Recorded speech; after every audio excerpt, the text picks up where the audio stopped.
क्या आपने कभी सोचा है कि दुनिया का सबसे सफल निवेशक कैसे सोचता है? एक ऐसा इंसान जिसने कभी मार्केट की अफवाहों या शॉर्टकट्स पर भरोसा नहीं किया, बल्कि शांत दिमाग और लंबे नजरिए से अरबों डॉलर की संपत्ति बनाई। वो शख्स हैं वॉरेन बफेट। और उनकी सोच इतनी गहरी है कि अगर हम सिर्फ कुछ मूल सिद्धांत भी अपना लें तो हमारी फाइनेंशियल लाइफ पूरी तरह बदल सकती है। नमस्ते दोस्तों, स्वागत है आपका निवेश वाणी चैनल पर। आज हम जिस किताब की गहराई में उतरने वाले हैं उसका नाम है दी वॉरेन बफेट वे, जिसे लिखा है रॉबर्ट हैगस्ट्रम ने। यह किताब हमें सिर्फ इन्वेस्टमेंट की टेक्निक्स नहीं सिखाती, बल्कि यह भी समझाती है कि बफेट ने किस तरह अपने जीवन और फैसलों को एक निवेशक के नजरिए से जिया। इस किताब की खूबसूरती यह है कि इसमें सिर्फ डेटा या शेयर मार्केट की बातें नहीं हैं, बल्कि उन प्रिंसिपल्स का खजाना है जिन पर बफेट ने अपना साम्राज्य खड़ा किया। जैसे किसी कंपनी को खरीदने से पहले उसमें बिजनेस पार्टनर की तरह सोचना, सही मैनेजमेंट चुनना, फाइनेंशियल डिसिप्लिन रखना और सबसे अहम पेशेंस। बफेट की यही सोच उन्हें सबसे अलग बनाती है। आज का यह सफर आपको न सिर्फ निवेश की दुनिया में गहराई से झांकने का मौका देगा, बल्कि यह भी दिखाएगा कि जब हम सही प्रिंसिपल्स को अपनाते हैं तो सफलता सिर्फ पैसा नहीं देती, बल्कि जीवन जीने का एक बेहतर नजरिया भी देती है। जब किसी इंसान को दुनिया का सबसे महान इन्वेस्टर कहा जाता है तो यह सिर्फ उसकी संपत्ति की वजह से नहीं होता। यह उसकी सोच, उसके फैसले और उसके जीवन जीने के तरीके का नतीजा होता है।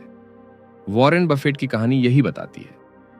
ओमाहा शहर के एक साधारण परिवार में जन्मे बफेट ने बचपन से ही पैसों और व्यापार में गहरी दिलचस्पी दिखाई। 10 साल की उम्र में उन्होंने स्टॉक मार्केट की किताबें पढ़ना शुरू कर दिया था और 11 साल की उम्र में अपना पहला स्टॉक खरीदा। उस समय शायद ही किसी ने सोचा होगा कि यही बच्चा एक दिन ओमाहा का ओरेकल कहलाएगा। लेकिन बफेट की असली खासियत यह नहीं थी कि उन्होंने जल्दी शुरुआत की।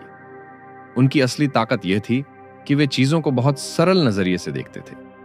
जहां बाकी लोग स्टॉक मार्केट को जुए की तरह समझते थे, वहीं बफेट ने इसे बिजनेस के मालिक बनने का मौका माना। उनके लिए शेयर का मतलब सिर्फ एक कागज का टुकड़ा नहीं था, बल्कि उस कंपनी में हिस्सेदारी था। किताब हमें यह दिखाती है कि बफेट की यह सोच उन्हें बाकियों से अलग करती है। वे भीड़ का हिस्सा नहीं बनते। जब सब बेचने लगते हैं तब वे खरीदते हैं, और जब सब खरीदने में भागते हैं तब वे धैर्य से इंतजार करते हैं। यही कारण है कि उनकी सफलता स्थायी रही, न कि अस्थायी। बफेट का जीवन हमें यह सिखाता है कि निवेश में प्रतिभा से ज्यादा जरूरी है अनुशासन, धैर्य और सही नजरिया। उन्होंने यह साबित किया कि मार्केट को हराने का कोई शॉर्टकट नहीं है, लेकिन अगर आप सही बिजनेस चुनकर उसे लंबे समय तक थामे रखते हैं तो समय खुद आपके लिए काम करने लगता है। उनकी महानता सिर्फ इस बात में नहीं है कि उन्होंने कितनी संपत्ति बनाई, बल्कि इसमें है कि उन्होंने यह सब ईमानदारी और सादगी से किया। वे आज भी वही इंसान हैं जो साधारण घर में रहते हैं, साधारण खाना खाते हैं और जीवन के हर फैसले को सरल सिद्धांतों से गाइड करते हैं। किसी भी इंसान की सोच और सफलता उसके शुरुआती अनुभवों और शिक्षा से आकार लेती है। वॉरेन बफेट की निवेश यात्रा को समझने के लिए हमें यह जानना होगा कि उन्होंने किन किन गुरुओं से सीखा और किन किताबों ने उनकी सोच पर गहरी छाप छोड़ी। बचपन से ही बफेट को पढ़ने का बहुत शौक था। वे घंटों लाइब्रेरी में बैठकर बिजनेस और इन्वेस्टमेंट की किताबें पढ़ते। उनकी सबसे पहली बड़ी प्रेरणा आई बेंजामिन ग्राहम से, जिन्हें वैल्यू इन्वेस्टिंग का फादर कहा जाता है।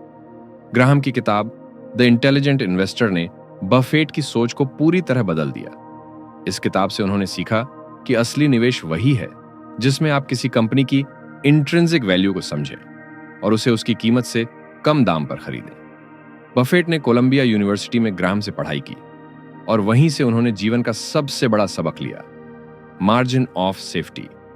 यानी जब भी इन्वेस्टमेंट करो, इस तरह करो कि अगर कुछ गलत भी हो जाए तो भी आपका नुकसान सीमित रहे। यही सिद्धांत आगे चलकर बफेट की हर डील का आधार बना। लेकिन सिर्फ ग्राहम से सीखना ही काफी नहीं था। बफेट ने फिलिप फिशर की किताब common stocks and uncommon profits से भी गहरी सीख ली। ग्राहम ने उन्हें सिखाया था कि सस्ता खरीदो, लेकिन फिशर ने उन्हें यह समझाया कि सिर्फ सस्ता होना काफी नहीं है। कंपनी का भविष्य, उसका मैनेजमेंट और उसकी ग्रोथ की क्षमता भी उतनी ही जरूरी है। इन दोनों शिक्षाओं का मेल ही आगे चलकर द वॉरेन बफेट वे कहलाया। बफेट की शिक्षा सिर्फ क्लासरूम तक सीमित नहीं थी, उन्होंने खुद अनुभव करके भी सीखा। वे कंपनियों की एनुअल रिपोर्ट घंटों पढ़ते, उनके मैनेजमेंट से मिलते और बिजनेस को गहराई से समझते। उनका मानना था कि जब तक आप किसी बिजनेस को ऐसे नहीं समझते जैसे आप खुद उसका मालिक हों, तब तक आपको उसमें पैसा नहीं लगाना चाहिए। यानी बफेट की शिक्षा हमें यह दिखाती है कि सफलता का रास्ता किताबों से शुरू होता है, लेकिन असली ज्ञान अनुभव और निरंतर अभ्यास से आता है। जब वॉरेन बफेट की इन्वेस्टमेंट यात्रा को ध्यान से देखते हैं तो हमें समझ आता है कि उनकी असली ताकत सिर्फ शेयर चुनने में नहीं थी, बल्कि सही बिजनेस मॉडल पहचानने में थी। और इसमें सबसे अहम भूमिका निभाई इंश्योरेंस बिजनेस ने। शुरुआत में बफेट ने बर्कशायर हैथवे नाम की एक कपड़ा बनाने वाली कंपनी खरीदी थी। उस समय यह कंपनी देखने में आकर्षक लग रही थी, लेकिन धीरे धीरे यह घाटे में जाने लगी। कपड़ा उद्योग में स्टिफ कंपटीशन, बदलते फैशन ट्रेंड्स और घटते मुनाफे के कारण यह कारोबार लंबे समय तक टिक नहीं सका। एक आम निवेशक के लिए यह बड़ी हार होती, लेकिन बफेट ने इसे अवसर में बदल दिया। उन्होंने समझ लिया कि कपड़े का बिजनेस भविष्य में स्थायी लाभ नहीं देगा, इसलिए उन्होंने अपनी नजरें एक ऐसे उद्योग पर टिकाईं जहां से लगातार और स्टेडी कैश फ्लो मिल सके। और यही उद्योग था इंश्योरेंस। इंश्योरेंस का मॉडल बफेट को इसलिए पसंद आया क्योंकि इसमें एक छुपा हुआ खजाना था, फ्लॉट। फ्लॉट का अर्थ है कि जब लोग इंश्योरेंस प्रीमियम भरते हैं तो वह पैसा कंपनी के पास तुरंत आ जाता है, लेकिन क्लेम चुकाने में महीनों या कई बार सालों तक का समय लग सकता है। इस बीच यह पैसा कंपनी के पास रहता है और कंपनी चाहे तो इसे निवेश कर सकती है। अब सोचिए, लाखों लोगों से आया हुआ यह प्रीमियम जिसे तुरंत वापस नहीं करना होता, बफेट के लिए एक तरह से इंटरेस्ट फ्री कैपिटल बन गया। ये मानो उन्हें बिना किसी लागत के भारी भरकम पूंजी मिल रही थी। और बफेट ने इस मौके को भुनाया। उन्होंने जीआईसी जैसी इंश्योरेंस कंपनियों में निवेश किया। जीआईसी का बिजनेस मॉडल सीधा और ताकतवर था और इसमें ग्रोथ की बड़ी संभावना थी।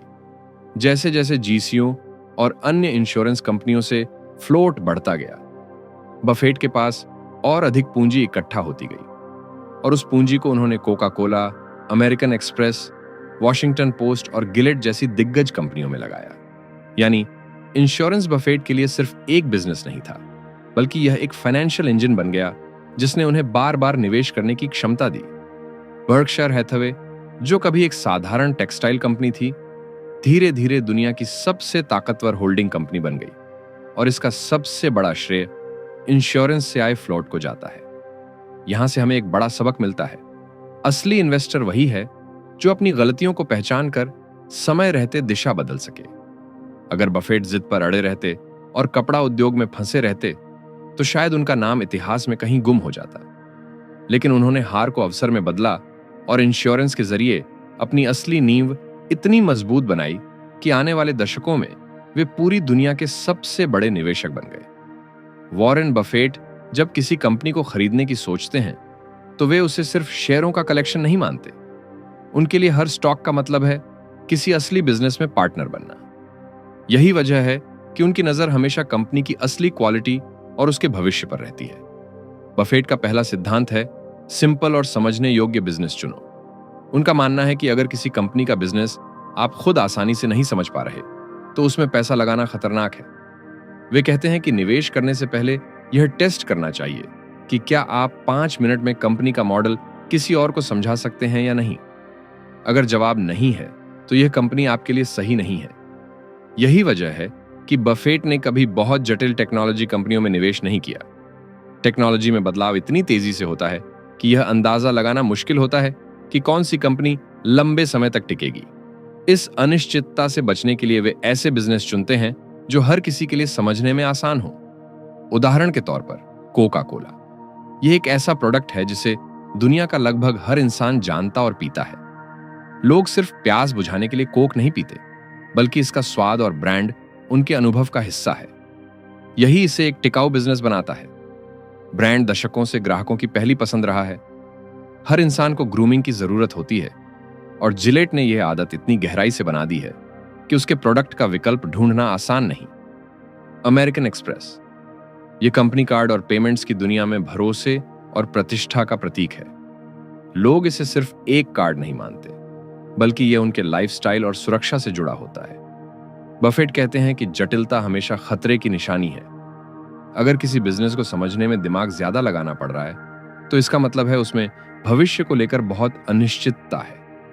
लेकिन अगर कोई बिजनेस सीधा और साधारण है, जैसे कोला बेचना, शेविंग ब्लेड बनाना या पेमेंट सर्विस देना, तो आप भरोसे के साथ ये कह सकते हैं कि अगले 10 से 20 सालों तक इसकी जरूरत बनी रहेगी। इसलिए बफेट का पहला नियम हमें यही सिखाता है कि निवेश में सिंपल ही सबसे ज्यादा ताकतवर है। दूसरा, वे कंपनी के ड्यूरेबल कॉम्पिटिटिव एडवांटेज पर ध्यान देते हैं। जिस कंपनी के पास मजबूत ब्रांड, वफादार ग्राहक और अनोखा प्रोडक्ट है, वही लंबे समय तक टिकती है। जैसे कोका कोला, लोग उसका स्वाद जानते हैं, उससे भावनात्मक जुड़ाव रखते हैं। ऐसे बिजनेस को कोई आसानी से कॉपी नहीं कर सकता। तीसरा, वे कंपनी की अर्निंग की स्टेबिलिटी देखते हैं। वे उन कंपनियों से बचते हैं जिनका प्रॉफिट बार बार ऊपर नीचे होता है। उनके लिए सबसे अच्छा बिजनेस वही है जो साल दर साल स्थिर और बढ़ता हुआ कैश फ्लो देता रहे। और सबसे अहम बात, प्राइस। बफेट हमेशा कहते हैं, एक अच्छा बिजनेस भी बुरा निवेश हो सकता है अगर उसे गलत दाम पर खरीदा जाए।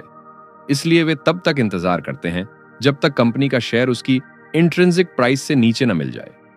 उस समय वे बड़े पैमाने पर निवेश करते हैं और फिर धैर्य के साथ सालों तक थामे रहते हैं। दोस्तों, बिजनेस खरीदना मतलब शेयरों का ट्रेड करना नहीं, बल्कि किसी कंपनी का मालिक बनना है। और मालिक बनने से पहले हमें यह सोचना चाहिए कि क्या यह बिजनेस ऐसा है जिसे हम जिंदगी भर चलाना चाहेंगे। जब वॉरेन बफेट किसी कंपनी में निवेश करने की सोचते हैं, तो उनका पहला ध्यान कंपनी के बिजनेस पर होता है। वे यह मानते हैं कि अगर बिजनेस ही मजबूत नहीं है, तो बाकी सारी बातें बेकार हैं। यही वजह है कि उन्होंने कुछ मूलभूत सिद्धांत बनाए, जिन्हें वे बिजनेस टेनेट्स कहते हैं। सबसे पहला सिद्धांत है, क्या कंपनी का बिजनेस सिंपल और समझने योग्य है। बफेट ऐसे बिजनेस से दूर रहते हैं जो बहुत कॉम्प्लेक्स हों। उनका कहना है कि अगर कोई कंपनी समझ में ही ना आए, तो उसमें भरोसा कैसे किया जा सकता है। इसीलिए उन्होंने हमेशा उन कंपनियों को चुना जिनका मॉडल सीधा और साफ हो। दूसरा सिद्धांत है, क्या कंपनी का एक स्थायी इतिहास है। बफेट कभी नई नई कंपनियों के पीछे नहीं भागे। वे उन कंपनियों को पसंद करते हैं जिनका लंबा रिकॉर्ड हो, जिनसे यह साबित हो सके कि वे समय की कसौटी पर खरी उतरी हैं। जैसे कोका कोला या अमेरिकन एक्सप्रेस, ये ब्रांड दशकों से टिके हुए हैं और लोगों के जीवन का हिस्सा बन गए हैं। तीसरा सिद्धांत है, कंपनी का भविष्य कैसा दिखता है। निवेश करते समय हमें सिर्फ पास्ट नहीं देखना चाहिए, बल्कि यह भी समझना चाहिए कि कंपनी आने वाले सालों में टिक पाएगी या नहीं। अगर बिजनेस में कोई ऐसी खासियत है जिसे आसानी से कॉपी नहीं किया जा सकता, तो वह कंपनी लंबे समय तक लाभ देती है। चौथा सिद्धांत है, क्या कंपनी का बिजनेस बाहरी चीजों पर ज्यादा निर्भर है। अगर किसी कंपनी की सफलता तेल की कीमत, ब्याज दर या किसी और अस्थिर चीज पर निर्भर करती है, तो बफेट उसे पसंद नहीं करते। वे ऐसे बिजनेस चाहते हैं जो खुद अपनी ताकत से टिक सके। इन बिजनेस टेनेट्स से बफेट हमें यह सिखाते हैं कि निवेश का पहला कदम है बिजनेस को समझना और परखना। अगर नींव मजबूत है, तभी ऊपर की इमारत खड़ी हो सकती है। वॉरेन बफेट मानते हैं कि एक शानदार बिजनेस भी गलत मैनेजमेंट के हाथों में बर्बाद हो सकता है। इसलिए जब वे किसी कंपनी में इन्वेस्ट करने की सोचते हैं, तो वे सिर्फ प्रोडक्ट या प्रॉफिट्स को नहीं देखते, बल्कि कंपनी के पीछे खड़े लोगों को भी बारीकी से परखते हैं। यही कारण है कि उनके मैनेजमेंट टेनेट्स निवेश की दुनिया में बेहद अहम माने जाते हैं। सबसे पहला सिद्धांत है ईमानदारी और भरोसेमंदी। किसी भी बिजनेस की नींव पैसे या प्रोडक्ट से नहीं, बल्कि उसके लीडरशिप की सच्चाई से बनती है। अगर किसी कंपनी का मैनेजमेंट ईमानदार नहीं है, तो चाहे उनके पास कितनी भी बुद्धिमानी, अनुभव या डिग्रियां क्यों ना हो, सब व्यर्थ हो जाता है। एक बेईमान इंसान के हाथों में पैसा और शक्ति देना वैसा ही है जैसे किसी जहाज को तूफान में बिना कप्तान के छोड़ देना। जहाज कहीं भी टकरा सकता है और डूब सकता है। बफेट ऐसे मैनेजमेंट को पसंद करते हैं जो अपने शेयर होल्डर्स को सिर्फ निवेशक नहीं, बल्कि असली मालिक मानते हैं। उनके लिए यह जरूरी है कि कंपनी खुलकर हर जानकारी शेयर करे, चाहे वह अच्छी हो या बुरी। इस ट्रांसपेरेंसी से निवेशकों का भरोसा बनता है और बिजनेस लंबे समय तक टिकता है। वे उदाहरण देते हैं कि कई बार कंपनियां अपने खराब नतीजों को छुपा लेती हैं या उन्हें घुमा फिरा कर पेश करती हैं। लेकिन एक ईमानदार मैनेजमेंट वही है जो सच को सच कहे, भले ही वह कड़वा क्यों ना हो। ऐसे नेता निवेशकों के लिए भरोसे की ढाल बन जाते हैं। यानी किसी भी कंपनी में निवेश करने से पहले यह देखना जरूरी है कि उसके पीछे खड़े लोग कितने ईमानदार और जिम्मेदार हैं, क्योंकि अंत में पैसा सिर्फ उन हाथों में सुरक्षित रहता है जिन पर भरोसा किया जा सके। दूसरा सिद्धांत है कैपिटल का बुद्धिमानी से इस्तेमाल। बफेट मानते हैं कि कंपनी में आने वाला मुनाफा सिर्फ कागजों पर अच्छा दिखाने के लिए नहीं होना चाहिए, बल्कि उसे सही दिशा में लगाया जाना चाहिए। पैसा तभी मायने रखता है जब वह भविष्य में और ज्यादा वैल्यू पैदा करे। वे हमेशा यह देखते हैं कि मैनेजमेंट उस मुनाफे को कहां इस्तेमाल कर रहा है। क्या कंपनी उस पैसे को ऐसे प्रोजेक्ट्स में निवेश कर रही है जिनसे लंबे समय तक स्थायी फायदा मिलेगा, या फिर वह सिर्फ शॉर्ट टर्म नतीजे दिखाने के लिए बेकार खर्च कर रही है। उदाहरण के लिए, अगर कोई कंपनी अपना मुनाफा रिसर्च और नई तकनीक पर खर्च करती है जिससे आने वाले सालों में बेहतर प्रोडक्ट बने और ग्राहकों का भरोसा बढ़े, तो यह समझदारी है। लेकिन अगर वही पैसा सिर्फ एडवर्टाइजमेंट पर फूंक दिया जाए ताकि 1-2 साल तक बिक्री थोड़ी चमक उठे, तो यह भविष्य के लिए खतरनाक हो सकता है। बफेट उन कंपनियों को पसंद करते हैं जो अपनी पूंजी को ऐसे लगाती हैं मानो वह उनकी खुद की जेब से आ रही हो। उनका मानना है कि एक अच्छा मैनेजमेंट हमेशा यह सोचकर फैसला करेगा कि अगर यह पैसा मेरा निजी होता तो मैं इसे कहां लगाता। इसलिए असली मैनेजमेंट वही है जो पूंजी का इस्तेमाल इस तरह करे कि हर साल कंपनी की ताकत और बढ़े, न कि सिर्फ शॉर्ट टर्म चमक पैदा हो। तीसरा सिद्धांत है कठिन समय में फैसले। किसी भी कंपनी का मैनेजमेंट सामान्य दिनों में अच्छा दिख सकता है। जब बिजनेस चल रहा हो, मुनाफा आ रहा हो और मार्केट खुश हो, तो हर कोई लीडर बन सकता है। लेकिन असली पहचान तब सामने आती है जब हालात मुश्किल हो जाते हैं। संकट के समय दबाव बहुत बढ़ जाता है। मार्केट गिरता है, बिक्री घटती है, निवेशक घबराने लगते हैं और हर ओर अनिश्चितता छा जाती है। ऐसे समय में बहुत से मैनेजर्स जल्दबाजी में गलत फैसले कर बैठते हैं, जैसे कर्मचारियों को हड़बड़ी में निकाल देना, कंपनी की संपत्ति सस्ते में बेच देना, या सिर्फ शॉर्ट टर्म नतीजे दिखाने के लिए अनावश्यक रिस्क लेना। लेकिन बफेट उन लीडर्स को पसंद करते हैं जो इन हालातों में घबराते नहीं, बल्कि धैर्य और संतुलन से सोचते हैं। वे ये मानते हैं कि मुश्किल समय में लिया गया सही फैसला कंपनी को बर्बादी से बचा सकता है और भविष्य में और भी मजबूत बना सकता है। उदाहरण के लिए, 2008 की आर्थिक मंदी के दौरान कई बड़ी कंपनियां बिखर गईं, लेकिन कुछ दूरदर्शी नेताओं ने शांत रहकर समझदारी भरे कदम उठाए, खर्चों को धीरे धीरे नियंत्रित किया, सही समय का इंतजार किया और कंपनी की मूल ताकत को बनाए रखा। ऐसे ही फैसले लंबे समय में कंपनी की प्रतिष्ठा और भरोसे को और मजबूत करते हैं। यानी संकट के समय का व्यवहार ही बताता है कि मैनेजमेंट वास्तव में कितना सक्षम है। और यही कारण है कि बफेट हमेशा उन नेताओं को प्राथमिकता देते हैं जो तूफान में भी जहाज को स्थिर रखते हैं। चौथा सिद्धांत है क्या मैनेजमेंट इन्वेस्टर्स के साथ पार्टनर की तरह पेश आता है। किसी भी कंपनी के शेयर होल्डर्स सिर्फ कागज पर लिखे हुए नंबर नहीं होते, बल्कि वे असली मालिक होते हैं। जब कोई इंसान अपना पैसा लगाता है तो वह कंपनी के भविष्य पर भरोसा कर रहा होता है। इसीलिए यह मैनेजमेंट की जिम्मेदारी है कि वह इन निवेशकों को पार्टनर की तरह ट्रीट करे। बफेट उन मैनेजमेंट को पसंद करते हैं जो अपने शेयर होल्डर्स से खुलकर बातचीत करते हैं। चाहे कंपनी का प्रदर्शन अच्छा हो या बुरा, वे सच्चाई साफ साफ बताएं। वे मानते हैं कि भरोसा तभी बनता है जब निवेशकों को लगे कि उन्हें सही और ईमानदार जानकारी मिल रही है, न कि सिर्फ चमकदार रिपोर्ट्स दिखाई जा रही हैं। उनकी नजर में एक अच्छा सीईओ वही है जो कंपनी को ऐसे चलाए जैसे वह उसकी निजी संपत्ति हो। अगर कोई सीईओ यह सोचकर फैसले ले कि यह कंपनी मेरी है और इसमें हर पैसा मेरी अपनी जेब से आ रहा है, तो वह कभी भी बेकार प्रोजेक्ट्स पर पैसा बर्बाद नहीं करेगा। वह हर कदम सोच समझकर उठाएगा ताकि कंपनी और निवेशक दोनों का फायदा हो। इसके उलट अगर मैनेजमेंट निवेशकों को सिर्फ आंकड़े समझे, कितने लोग शेयर खरीद रहे हैं, कितने बेच रहे हैं, तो यह नजरिया खतरनाक है। ऐसे मैनेजमेंट अक्सर शॉर्ट टर्म नतीजे दिखाने के लिए फैसले लेते हैं, लेकिन लंबे समय में कंपनी और निवेशक दोनों को नुकसान होता है। बफेट का यह सिद्धांत हमें यही सिखाता है कि सही लीडर वही है जो निवेशकों के साथ पार्टनर जैसा रिश्ता बनाए, क्योंकि जब मैनेजमेंट और निवेशक दोनों एक दूसरे पर भरोसा करते हैं, तभी कंपनी सच में मजबूत बनती है। इन मैनेजमेंट टेनेट्स से हमें यह सबक मिलता है कि बिजनेस का असली इंजन उसका मैनेजमेंट है। अगर ड्राइवर भरोसेमंद, दूरदर्शी और अनुशासित है तो गाड़ी लंबा सफर तय करती है। वॉरेन बफेट कहते हैं कि बिजनेस और मैनेजमेंट को समझना जरूरी है, लेकिन निवेश का फैसला तभी पक्का होता है जब कंपनी की फाइनेंशियल पोजीशन मजबूत हो। आंकड़े झूठ नहीं बोलते, और यही कारण है कि उनके फाइनेंशियल टेनेट्स निवेश की रीढ़ माने जाते हैं। सबसे पहला सिद्धांत है कंपनी की अर्निंग की क्वालिटी। बफेट हमेशा देखते हैं कि कंपनी की कमाई स्थायी है या सिर्फ कागजों पर दिखाई जा रही है। वे उन कंपनियों को पसंद करते हैं जिनका ऑपरेटिंग अर्निंग्स लगातार अच्छा है, न कि ऐसे बिजनेस जो केवल अकाउंटिंग ट्रिक्स से मुनाफा दिखाते हैं। दूसरा सिद्धांत है रिटर्न ऑन इक्विटी यानी आरओई। किसी कंपनी की असली ताकत इस बात से मापी जाती है कि वह अपने शेयर होल्डर्स के पैसे पर कितना रिटर्न दे रही है। रिटर्न ऑन इक्विटी का मतलब है कंपनी अपने मालिकों द्वारा लगाए गए पैसे से कितना मुनाफा कमा रही है।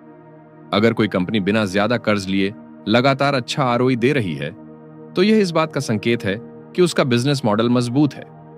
मान लीजिए दो कंपनियां हैं, दोनों के पास 100 करोड़ की पूंजी है। पहली कंपनी हर साल 20 करोड़ का मुनाफा देती है, यानी 20% रिटर्न ऑन इक्विटी, और दूसरी सिर्फ 5 करोड़ यानी 5% आरओई। तो साफ है कि पहली कंपनी अपने रिसोर्सेज का बेहतर उपयोग कर रही है। बफेट हमेशा ऐसी कंपनियों को पसंद करते हैं जो लंबे समय तक लगातार ऊंचा आरओई दिखाती हैं। तीसरा सिद्धांत है कर्ज पर निर्भरता। बफेट को उन कंपनियों से परहेज है जो ज्यादा डेट लेती हैं। उनका कहना है कि सही बिजनेस वही है जो अपनी कमाई और पूंजी से ही बढ़ सके, न कि बैंकों और लोन पर निर्भर होकर। ज्यादा कर्ज से कंपनी अस्थायी रूप से बड़ी दिख सकती है, लेकिन संकट के समय यही बोझ उसे तोड़ देता है। उदाहरण के लिए, अगर मार्केट अचानक गिर जाए या सेल्स कम हो जाए तो भारी कर्ज वाली कंपनी ब्याज और किश्तें चुकाने में फंस जाएगी, यानी जितना ज्यादा कर्ज उतनी ज्यादा कमजोरी। इसलिए बफेट उन कंपनियों को चुनते हैं जो बिना उधार के भी मजबूत खड़ी रह सकें। चौथा सिद्धांत है प्रॉफिट मार्जिन। बफेट ध्यान से देखते हैं कि कंपनी का नेट प्रॉफिट मार्जिन यानी शुद्ध मुनाफा कितना है। यह दिखाता है कि कंपनी अपनी आमदनी में से खर्च निकालकर वास्तव में कितना बचा रही है। अगर किसी कंपनी की बिक्री 100 करोड़ की है और खर्च के बाद सिर्फ 2 करोड़ बचता है तो उसका मार्जिन 2% है। लेकिन अगर किसी दूसरी कंपनी की बिक्री भी 100 करोड़ है और उसमें से 15 करोड़ बचता है तो उसका मार्जिन 15% है। स्पष्ट है कि दूसरी कंपनी ज्यादा कुशल है और अपने खर्च पर बेहतर नियंत्रण रखती है। एक अच्छा बिजनेस वही है जो हर साल बेहतर प्रॉफिट मार्जिन के साथ आगे बढ़े। पांचवां सिद्धांत है इंट्रिंसिक वैल्यू। बफेट किसी भी कंपनी का मूल्यांकन सिर्फ उसकी शेयर प्राइस से नहीं करते। उनका तरीका यह है कि वे अनुमान लगाते हैं कि आने वाले वर्षों में यह कंपनी कितना कैश फ्लो यानी असली नकदी मुनाफा देगी, और फिर उसका वर्तमान मूल्य निकालते हैं। अगर मार्केट में कंपनी का शेयर उस इंट्रिंसिक वैल्यू से काफी कम दाम पर मिल रहा है तभी वे निवेश करते हैं। यानी उनके लिए सबसे अहम बात है सही चीज को सही कीमत पर खरीदना। वे कहते हैं प्राइस इज व्हाट यू पे, value is what you get. In financial tenets से हमें यह सीख मिलती है कि किसी भी बिजनेस की असली सच्चाई उसके बैलेंस शीट और कैश फ्लो में छिपी होती है। बफेट ने हमेशा भावनाओं की बजाय तथ्यों पर भरोसा किया और यही उनकी सफलता का राज बना। वॉरेन बफेट के अनुसार निवेश का सबसे महत्वपूर्ण हिस्सा है सही दाम पर सही बिजनेस खरीदना। चाहे कंपनी कितनी भी शानदार क्यों ना हो, अगर उसे गलत कीमत पर खरीदा जाए तो वह खराब निवेश साबित हो सकता है। इसी सोच से पैदा हुए उनके value tenets.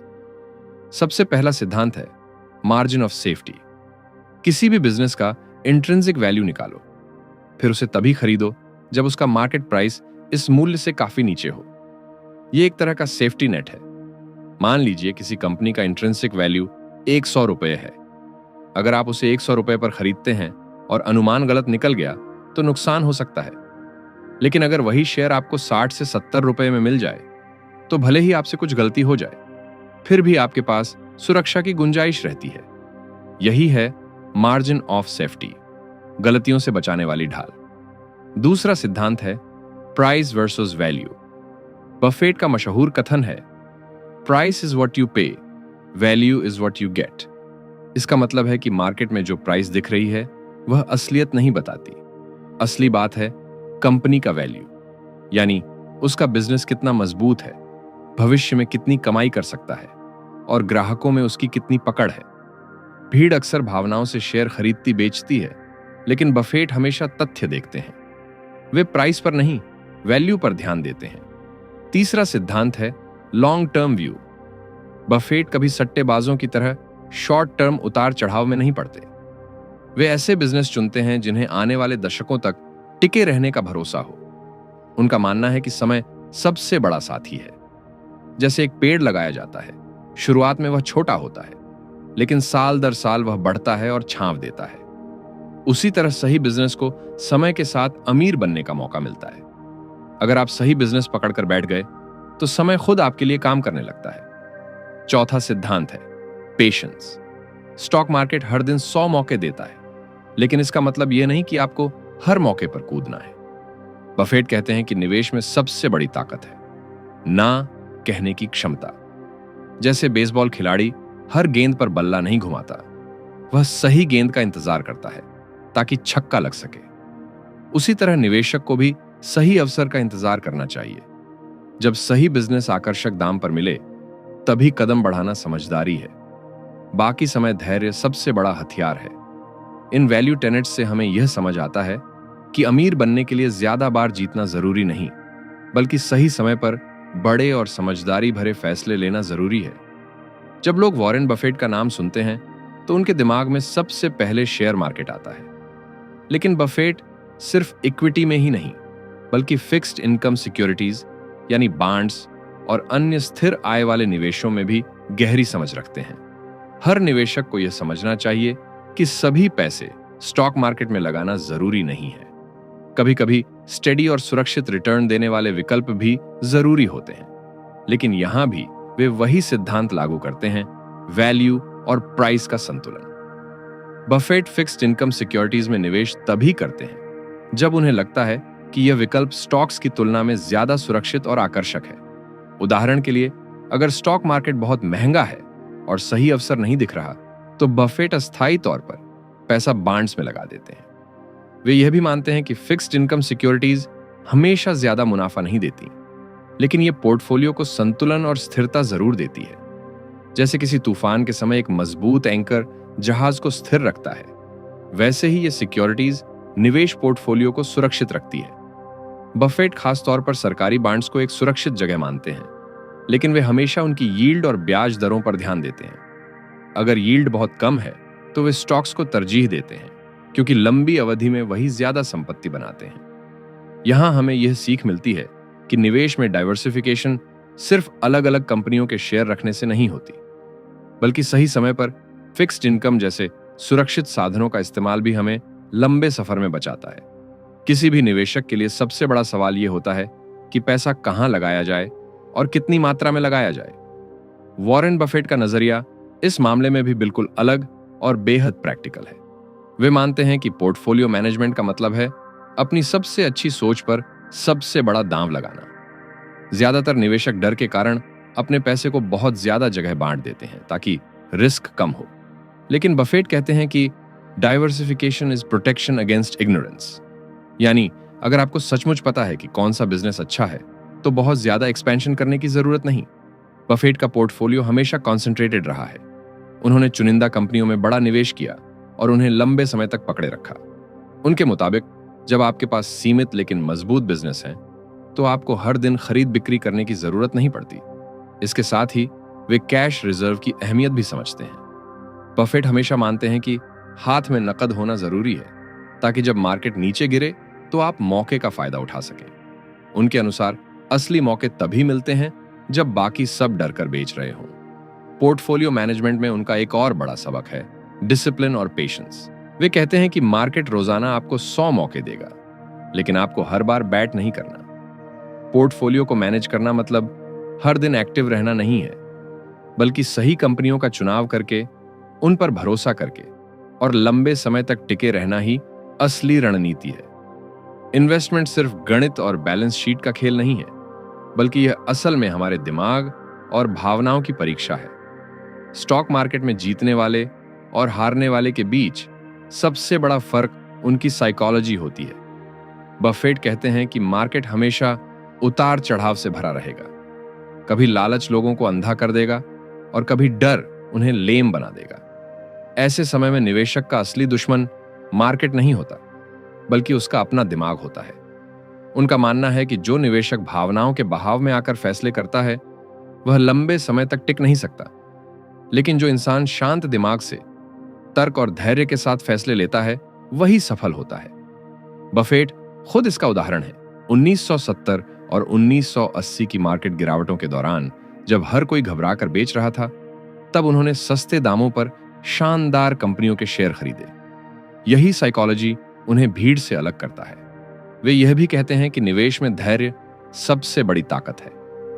The stock market is design to transfer money from the active to the patient. यानी जो लोग बार बार खरीदने बेचने में लगे रहते हैं वे अक्सर हार जाते हैं, लेकिन जो निवेशक अच्छे बिजनेस चुनकर लंबे समय तक टिके रहते हैं, समय उनके लिए काम करने लगता है। सफल निवेशक बनने के लिए जरूरी है कि हम अपने दिमाग को काबू में रखें।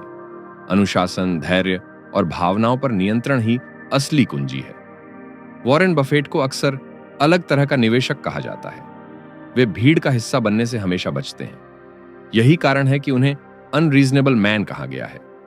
आमतौर पर लोग वही करते हैं जो सब कर रहे होते हैं। अगर मार्केट ऊपर जा रहा है तो हर कोई खरीदता है, और जब मार्केट नीचे गिरता है तो सब बेच देते हैं। लेकिन बफेट का तरीका बिल्कुल उल्टा है। वे कहते हैं, be fearful when others are greedy and be greedy when others are fearful. यानी जब सब लालच में खरीद रहे हो तब सावधान रहो, और जब सब डर कर बेच रहे हो तब मौके तलाशो। उनकी सोच समाज के सामान्य पैटर्न से मेल नहीं खाती।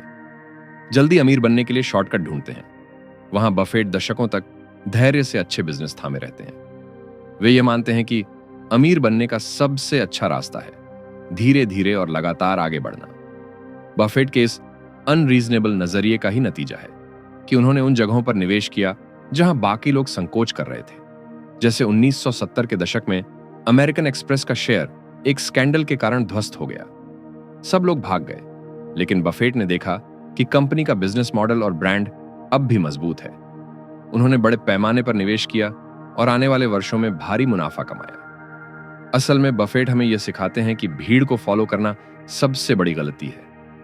असली सफलता पाने के लिए जरूरी है कि आप अपनी सोच पर भरोसा करें, तथ्यों पर टिके रहें और अगर जरूरी हो तो अनरीजनेबल बने। दोस्तों, वॉरेन बफेट की असली ताकत सिर्फ कंपनियों को चुनने में नहीं, बल्कि पूरे पैसों को एक व्यवस्थित तरीके से मैनेज करने में है। उनके लिए पैसा सिर्फ खर्च करने या जमा करने की चीज नहीं है, बल्कि एक जिम्मेदारी है जिसे ईमानदारी और अनुशासन के साथ संभालना चाहिए। बफेट का सबसे बड़ा मंत्र है लंबे समय के लिए सोचना। वे कभी भी त्वरित मुनाफे के पीछे नहीं भागते। उनका मानना है कि जब आप किसी शानदार बिजनेस में निवेश करते हैं तो समय खुद आपका सबसे बड़ा सहयोगी बन जाता है। जितना अधिक समय आप टिके रहते हैं उतना अधिक फायदा आपको मिलता है। दूसरा, वे हमेशा अनावश्यक रिस्क से बचते हैं। उनका कहना है कि rule number 1, never lose money. Rule number 2, never forget rule number first. यानी निवेश का पहला नियम है नुकसान से बचना। अगर आपने अपना पूंजी सुरक्षित रखा तो अवसर अपने आप आएंगे और आपका पैसा बढ़ेगा। तीसरा, बफेट हमेशा इस बात पर जोर देते हैं कि निवेश एक बिजनेस की तरह होना चाहिए। अगर आप किसी कंपनी को मालिक की नजर से देखते हैं तो आप बिना वजह खरीद बिक्री नहीं करेंगे। आप धैर्य से सही समय का इंतजार करेंगे और लंबे समय तक कंपनी की तरक्की से जुड़े रहेंगे। आखिरकार, बफेट की सबसे बड़ी सीख यही है कि निवेश कोई जादू नहीं है। यह साधारण सिद्धांतों पर टिके रहकर, भावनाओं पर काबू रखकर और सही अवसर का धैर्यपूर्वक इंतजार करके किया जाने वाला काम है।